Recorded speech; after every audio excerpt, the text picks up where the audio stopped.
इन तमाम लोगों ने ये बात कही कि रीट के पद बढ़ने चाहिए। रीट के पद क्यों बढ़ने चाहिए, उसके पीछे हमारा एसएफआई का ये साफ तौर पे मानना है कि पूरे राजस्थान के अंदर 64,500, उनमें से 3,500 स्कूलें सेकेंडरी है और सीनियर सेकेंडरी स्कूलें 12,500 है। बाकी 48,508 तक स्कूलें हैं, उनमें अभी पूरे राजस्थान के अंदर 4,50,000 स्वीकृत पद है अध्यापकों के, उनमें से 3,70,000 वर्किंग में है।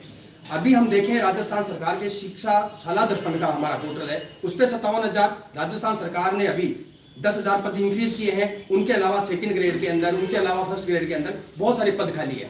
हमारा मांग है कि हम सस्ती शिक्षा के लिए और अच्छी शिक्षा व्यवस्था हमारे राजस्थान में कैसे हो, इस बात के लिए स्कूलों के अंदर टीचर होने चाहिए। हम बात इस बात के लिए कर रहे हैं कि हमारे राजस्थान के अंदर पिछली सरकार ने 22,000 स्कूलें बंद की, उसके बावजूद हमें अभी पूरे राजस्थान अगर स्टूडेंटों का सरकारी स्कूलों में पढ़ने का हम आंकड़ा देखते हैं तो पूरे राजस्थान के अंदर सरकारी 64,500 स्कूलों में 99,50,000 विद्यार्थी स्कूलों के अंदर पढ़ रहे हैं। जो पिछले साल कोविड के एक साल पहले हम देखें तो ये नामांकन था 89,50,000 और इस बार 10 लाख विद्यार्थी स्कूलों के अंदर बढ़े।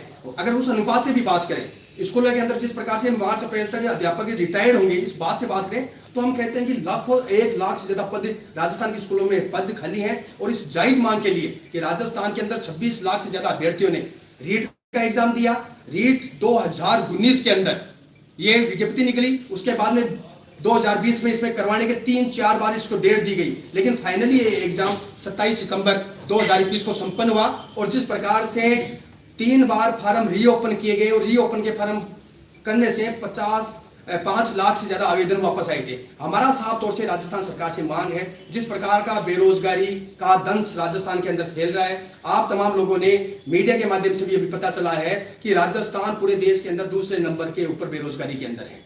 राजस्थान शिक्षा के अंदर 16वें नंबर पे है। हम राजस्थान के अंदर अच्छी शिक्षा व्यवस्था कैसे हो, राजस्थान के विद्यार्थियों को अच्छी शिक्षा कैसे मिले, इस बात की लड़ाई एसएफआई लड़ रही है, रीट का अभ्यर्थी लड़ रहा है। और हम ये मांग कर प्रकाश का कल राजस्थान के मुख्यमंत्री के इशारे के ऊपर यहाँ के पुलिस प्रशासन ने जिस प्रकार का हमला रीट के अभ्यर्थी और एसएफआई के ऊपर किया, इसको हम बर्दाश्त तो किसी सूरत में करेंगे नहीं। ये आंदोलन हमारा जारी रहेगा। हम साफ तौर पे आपके माध्यम से ये कहना चाहते हैं, राजस्थान सरकार को आगाह करना चाहते हैं कि राजस्थान की सरकार ने जो विद्यार्थियों पे, नौजवानों पे जो हमला करने की कोशिश की है और हमला किया है, इसमें कोई दो राय नहीं है। हमने देखा हमारे सामने, हमारी आंखों के सामने जो वहां पर पत्रकार महोदय मौजूद थे, उनके ऊपर भी उन्होंने हमला करने की कोशिश।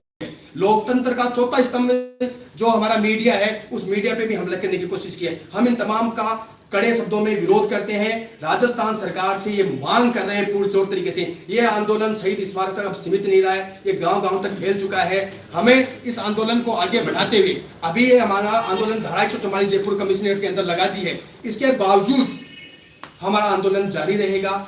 आज हमें शहीद स्मारक से हटाया है, लेकिन हम हमारे गाँव से, हमारे तहसील से, हमारे कस्बे से नहीं हट सकते। हम लोग लड़ेंगे और वापस लौटेंगे। जैसे ही ओमिक्रॉन का प्रभाव कम होता है, जैसे ही सरकार ढील देती है, हम तमाम रीट के अभ्यर्थियों को साथ में लेकर वापस लौटेंगे। इसी जयपुर के अंदर लौटेंगे, इसी शहीद स्मारक पे लौटेंगे।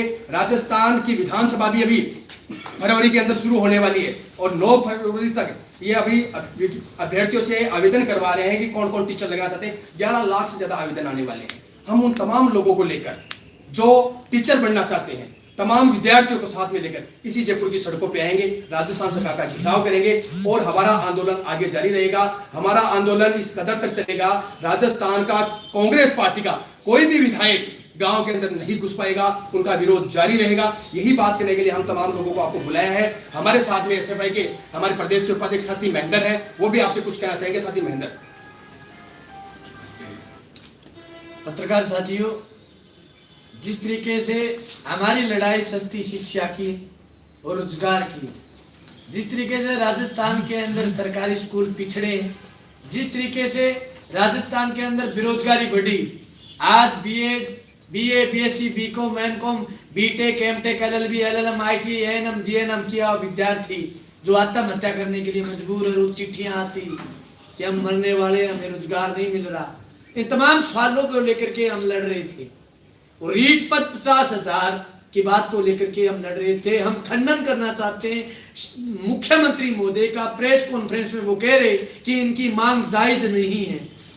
हम कहना चाहते हैं कि आपकी सरकार के अंदर अभी आपने कॉन्फ्रेंस में जो हमारे को हंसते ठिठोलते हुए हमारे पर जो तंज मारा है कि वो बेफालतू वाले लोग हैं। हम कहना चाहते मुख्यमंत्री महोदय, आरएस के एग्जाम हुए आपकी सरकार में, आपने पद बढ़ाए। अभी रीट का एग्जाम में हम मांग कर रहे थे, अभी जो वीडियो का एग्जाम हुआ, एसआई का एग्जाम हुआ और पटवारी का एग्जाम हुआ, इन तमाम एग्जामों में आपने पद बढ़ाए। तो सवाल इस बात का आता है, जब आपने इसके रीट के पद क्यों नहीं बढ़ाए, क्यों बढ़े पद, ये सवाल जरूरी है। हम भर्ती में क्यों पद बढ़ाना चाहते हैं? 3 साल तक 31,000 पर ड्रामा किए, आवेदन कितनी बार करवाए गए, और ईडब्ल्यूएस के नाम पर ड्रामा किया गया, एमडीएस के नाम पर ड्रामा किया गया, विकलांग कोटे पर ड्रामा किया गया।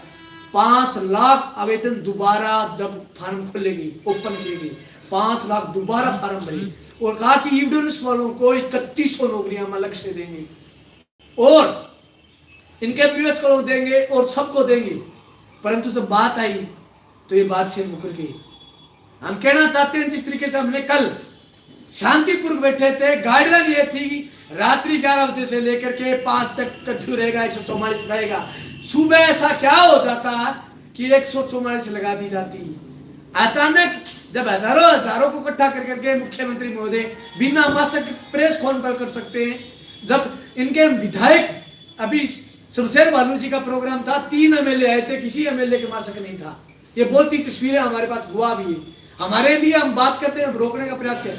कल सबसे बड़ी बात ये, कल जो हमले किए हैं विदाउट ड्रेस में, पुलिस ने, सिविल के लोगों ने हमारे ऊपर हमले किए, सैकड़ों की टुकड़ियां आई हैं सिविल के अंदर, और सिविल के अंदर पिटा हम कोई नहीं, जो हमारे दर्द को कोई लिख रहा, जो हमारे दर्द की बयां कर रहा।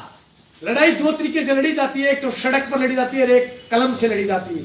कलम की क्रांति ने जिस लोगों ने हमारी आवाज बढ़ने की कोशिश की, उन लोगों पर हमले हुए।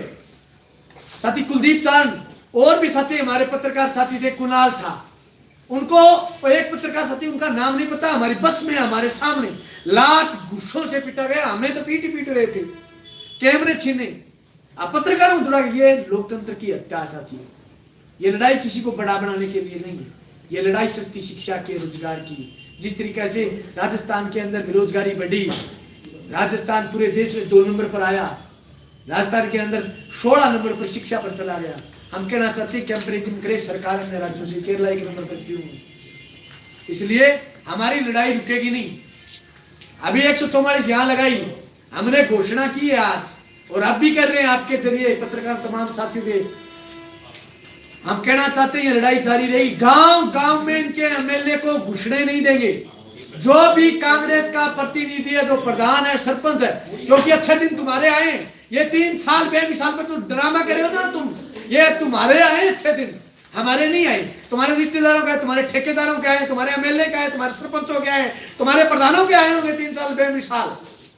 आप जयपुर में जिस तरीके से धरना लगा करके बैठे हैं लोग, पूरे राजस्थान के अंदर, हर महंगाई के अंदर राजस्थान आगे, हर तरीके से पिछड़ता राजस्थान। कोई सवाल उठाता है उसको मार दिया जाता है, उसको पर मुकदमे लगा देते, धमकी दी जाती है, नोटिस निकाले जाते हैं। इसलिए 144 धारा जयपुर में लगाई। आंदोलन हमारा खत्म नहीं हुआ, ये आंदोलन 2023 तक चलेगा। इसलिए 2023 तक बोल रहे हैं कि 2018 में हमें झूठे आश्वासन देकर अशोक गहलोत जी ने हम पर हमले की कि हम हमारे सत्ता में लाएंगे, हम अच्छा करेंगे, बेहतर करेंगे, इसलिए हमें वोट दीजिए। और चुनाव में जीतने के बाद जिस तरीके से दादागिरी बढ़ी, सिर्फ बड़ा बने तो इनके खास लोग बड़े बने, राजस्थान की जनता पर हमले बढ़े। तो हम तो यही कहना था, राजस्थान की सभाई मजबूती से इनके खिलाफ लड़ेगी। यह लड़ाई अब जन आंदोलन बन गया। पत्रकारों पर हमले, जो आवाज उठाते हैं उन पर हमले, विद्यार्थी पर हमला, नौजवान, बेरोजगार, जो भी कोई सवाल उठाता, किसान सवाल उठाता, उस पर हमला हो जाते। ये तंज कसते हैं किसान आंदोलन पर, ये तंज कसते हैं उन पर, बीजेपी पर तंज कसते हैं, कसिए। पर आप क्या कर रहे हो साहब? आप क्या कर रहे हो? जब आपके खिलाफ कोई बोले तो उस पर हमला करवा देते हो।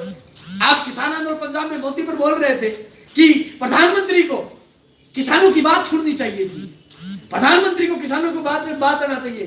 क्या हम आंदोलनकारी नहीं थे?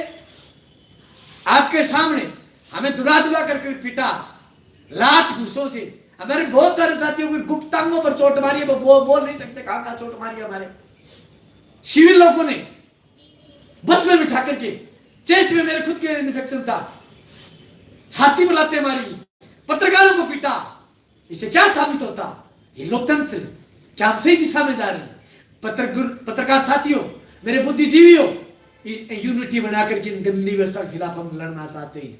हम चाहते हैं कि कलम की क्रांति और सड़क की क्रांति एक यूनाइटेड होकर के लड़े इस व्यवस्था के खिलाफ। जिस तरीके से हमले बढ़े हैं, उन हमलों के खिलाफ हम एकजुट होना चाहते हैं। हमारी लड़ाई जारी रहेगी। धारा 144 लगाई है जयपुर में, अचानक कैसे धारा लग जाती है, प्रश्नवाचक चिन्ह लगता है। आज और कहना चाहता हूं कुलदीप जी, तमाम पत्रकार साथियों में से, मैडम आज ट्वीट आया मुख्यमंत्री महोदय का, कह रहे इतना गंभीर नहीं है कोरोना। 6 तारीख को कोरोना गंभीर था और ये राजस्थान में ज्यादा किसी में घुस गया। जहां चुनाव आते हैं, जहां बड़ी बड़ी रैलियां होती है, वहां कोरोना नहीं आता। इनके मंत्री, इनके विधायक बिना मास्क घूमते हैं, पब्लिक प्लेस में जाते हैं, और जब कोई सवाल उठाता है और उन पर कोरोना का दबाव देकर नोटिस निकालते हैं। ये चीज आपके सामने, पुलिस को द्वारा दमन करवाया जाता और पुलिस वो भी वेशभूषा बदल करके आ रही, क्यों इनकी वीडियो बना रही। जो किसी के पास में पत्रकार अगर कोई सच्चाई दिखा रहा, उसको रोकने का जो प्रयास किया जा रहा, ये कांग्रेस का अच्छा राज नहीं। इसलिए हम तमाम साथियों, एसएफआई ने कमेटी की बैठक करके, राज्य कमेटी ने, केंद्र राज्य कमेटी ने बैठक करके निर्णय लिया कि राजस्थान में गांव-गांव में विधायकों को घुसने नहीं देंगे, इनके पुतले जलाएंगे, इनका मजबूती से विरोध करेंगे और जल्द विधानसभा सत्र शुरू होगा। हम जिले जिले में जा रहे हैं, जिले जिले में जाएंगे और विधानसभा घेरने का काम करेंगे। फरवरी के अंदर इनका शीतकालीन सत्र शुरू होगा। शीतकालीन सत्र में राजस्थान की एसएफआई बेरोजगार युवाओं को और छात्रों को साथ लेकर के विधानसभा घेरने का काम करेंगे। साथियों, अभी रीट को लेकर एसएफआई ने क्लियर किया है कि हम इस लड़ाई को जारी रखेंगे और मजबूती से लड़ेंगे। हमारे बीच में हमारे एसएफआई राजस्थान के सेक्रेटरी सतीश सोनू है, वो भी आपसे बात करना चाहते हैं। साथियों, आज आप यहाँ आए हो प्रेस क्लब में, मैं आप लोगों को धन्यवाद देना चाहता हूँ। उसके साथ साथ मैं तमाम बातें साथी सुभाष ने और साथी महेंद्र ने बता दी, उनको कंक्लूड करते हुए मैं अपनी 2-3 बातें रखूंगा कि जिस प्रकार से कांग्रेस की सरकार अपने आप को लोकतंत्र बचाने वाली सरकार बोलती है और एक तरफ जहां विद्यार्थी बैठा होता है उसको दमन करके वहां से लेके जाया जाता है और इतनी बद्दी बद्दी गालियां दी जाती है। हमारे साथ कल शौर्य चक्कर विजेता विकास जाखड़ भी हमारे साथ थे, उनके भी बाल खींचे गए, उनको भी गालियां दी गई। ये लोकतंत्र की एक तरीके से हत्या है और मैं student federation of India SFI की प्रांतीय कार्यकारिणी की ओर से ये बात सरकार को स्पष्ट रूप से कहना चाहता हूं कि जहां भी लोकतंत्र की हत्या आप करोगे, एसएफआई आपके सामने खड़ी मिलेगी। चाहे आप गोलियां मारो, चाहे लठ मारो, चाहे कुछ ही करो, एसएफआई जो है आपके सामने खड़ी मिलेगी। एसएफआई ताकत के साथ आपका विरोध करेगी और ये कान खोल के सुन लेगी, इनका कोई भी जनप्रतिनिधि गांव के अंदर जाएगा, उसको हम खुल के विरोध करेंगे। जिस प्रकार से हमारे साथ बदसलूकी की है, हम उसका मुंह तोड़ जवाब सरकार को देंगे। आप तमाम साथी आज इस पत्रकार वार्ता के अंदर आए हो, मैं student federation of India SFI की प्रांतीय कार्यकारिणी की ओर से आप तमाम पत्रकारों का बहुत बहुत धन्यवाद करता हूं। आप लोगों को एसएफआई की प्रांतीय कार्यकारिणी की ओर से मेरी तरफ से आपको बहुत बहुत धन्यवाद। Thank you. कोई सवाल? अभी आगे क्या रणनीति है, क्योंकि कल तो आपको है वहां से हटा दिया है शहीद स्मारक से, तो अब क्या आपने क्या सोचा कि आप घर की ओर बढ़ाएंगे या फिर क्या? जी नहीं, हमें जिस तरीके से दमनात्मक रूप से हटाने की कोशिश की और हटाया गया और धारा 144 का हवाला दिया जा रहा है, नई गाइडलाइन का हवाला दिया जा रहा है, तो हम कह रहे हैं कि ये आपकी धारा 144 ये आपकी गाइडलाइन आपके शहर के अंदर, जयपुर के अंदर, राजधानी के अंदर हो सकती है, लेकिन हमारे जिले के अंदर, हमारे गांव के अंदर, हमारे कस्बे के अंदर नहीं है। और आपने देखा है जिस तरीके से हमने ऐलान किया था, विज्ञप्ति जारी होते ही कि 1 तारीख को हम पूरे राजस्थान के अंदर मुख्यमंत्री अशोक गहलोत का पुतला दहन करेंगे। आप लोगों ने देखा कि गांव-गांव तक, खेत तक ये आंदोलन पहुंचा। लोगों ने अपने घर पे रहकर भी उनका विरोध दर्ज किया है। आपने देखा है कि रीट के पद 50,000 वरना वोट नहीं, 8 लाख से ज्यादा ट्वीट इस बात के लिए रीट के अभ्यर्थियों ने किया है। हम उस प्रत्येक जिले तक, प्रत्येक गांव तक जाएंगे। हमने आंदोलन की रूपरेखा तैयार की है। हम लोग आपसे कहना चाहते हैं, हम हमारे घरों को नहीं लौट रहे, हम पूरे प्रदेश के हर एक गांव तक जाएंगे, यात्रा निकालेंगे और निश्चित तौर पे जयपुर राजधानी के अंदर वापस लौटेंगे। और जिस दिन लौटेंगे, जयपुर की सड़कों का नजारा कुछ अलग होगा हमें डराने की धमकाने की कोशिश की गई है। हम इसका मुंह तोड़ जवाब भी देंगे और सरकार से रीट के पद 50,000 भी करवाएंगे और आगे भी अच्छी शिक्षा के लिए, सस्ती शिक्षा के लिए हम लड़ते रहेंगे। जिस प्रकार से हमारा नारा है स्टडी एंड स्ट्रगल, पढ़ाई और लड़ाई, इसको हम जारी रखेंगे और मजबूती से हम शिक्षा की व्यवस्था को सुधारने के लिए हम इसकी वकालत करते रहेंगे। कोरोना के कारण वहां से हटाया गया है, आपको क्या लगता है कि ये सही नहीं था? क्योंकि कोरोना का प्रभाव लगातार बढ़ता जा रहा है। देखिए, धरने पे हमारे जितने भी साथी बैठे थे, सारे हम जो कोरोना गाइडलाइन थी उसका हम पालना कर रहे थे। हम ज्यादा लोगों को वहां पर बुलाया नहीं था। हम वहां पर 30-40 लोग बैठे थे, सांकेतिक रूप से सरकार तक हमारी बात पहुंचा रहे थे। जितने लोग बैठे थे उनको सबको डबल डोज लगा हुआ था, वैक्सीनेशन हुआ था। और हम ये कह रहे थे प्रशासन से, आप हमारा आरटीपीसीआर करवा लीजिएगा, हम और आपको देने के लिए तैयार है, लेकिन आप लोकतंत्र की हत्या नहीं कर सकते। हमें जबरन हटाया गया है और उस सरकार में हटाया गया है जो सरकार कह रही थी कि देश की मोदी सरकार है, वो लोकतंत्र की हत्या कर रही है। हम कह रहे हैं कल जिस तरीके से हमारे साथ में, हमारे साथियों के साथ में, पत्रकारों के साथ में जो सलूक किया गया, क्या वो लोकतंत्र की हत्या नहीं?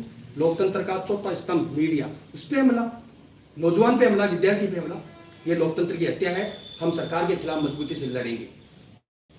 क्या सरकार ने पहले आपको आगाह किया था इस लाठीचार्ज से पहले कि ऐसा होगा, आप हट जाइए वहां से? देखिए, सरकार कभी भी ये नहीं चाहती है कि सरकार के खिलाफ कोई धरना प्रदर्शन हो, सरकार की कोई खिलाफत हो। सरकार हमेशा ये चाहती है कि सिर्फ और सिर्फ उनके जयकारे लगे।